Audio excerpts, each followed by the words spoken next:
असदुद्दीन ओवैसी का खानदान महाराष्ट्र से आए। अरे दीवाने, हम महाराष्ट्र से नहीं आए, हम बाबा आदम यहां पर आए तो उनके हमारे अब्बा उन्हों हैं। तो पूरा हिंदुस्तान हमारा है। बाबा आदम यहां आए तो अब्बा की जमीन में बेटे का हक नहीं होगा क्या? तुम कहां से आए बताओ? मैं तो बाबा आदम का निस्बत बता दिया, बोलो तुम कहां से आए, किधर से आए तुम?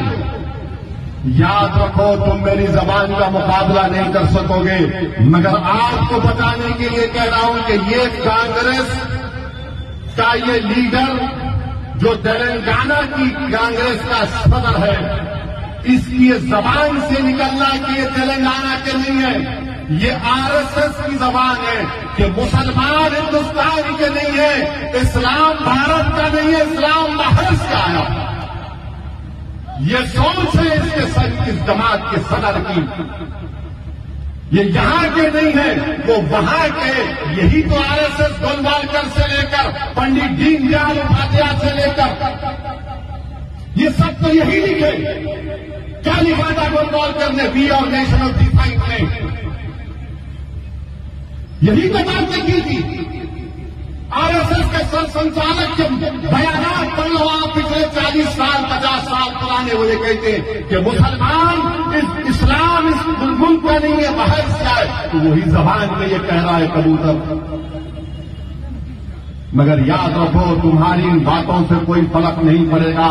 हाँ, तुमने तुम्हारे दिल और दिमाग पर जो नफरत है मुसलमानों के लिए, तुमने जाहिर कर दिया। तेलंगाना के तमाम मुसलमानों को बता दिया कि तुम बोलोगे तो गोलवालकर की जबान में बोलोगे, तुम बोलोगे तो दीनदयाल उपाध्याय की जबान में बोलोगे, तुम बोलोगे तो आरएसएस की किताबों में जो जहर लिखा गया उसको तुम अपनी जबान से बोलोगे।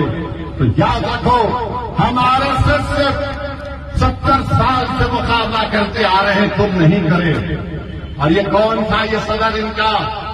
1999 में आपको याद होगा, जब मरहूम सैयद सज्जाद असेंबली का इलेक्शन लड़े, ये कांग्रेस का सदर किशन रेड्डी के साथ काम कर रहा था बीजेपी के लिए।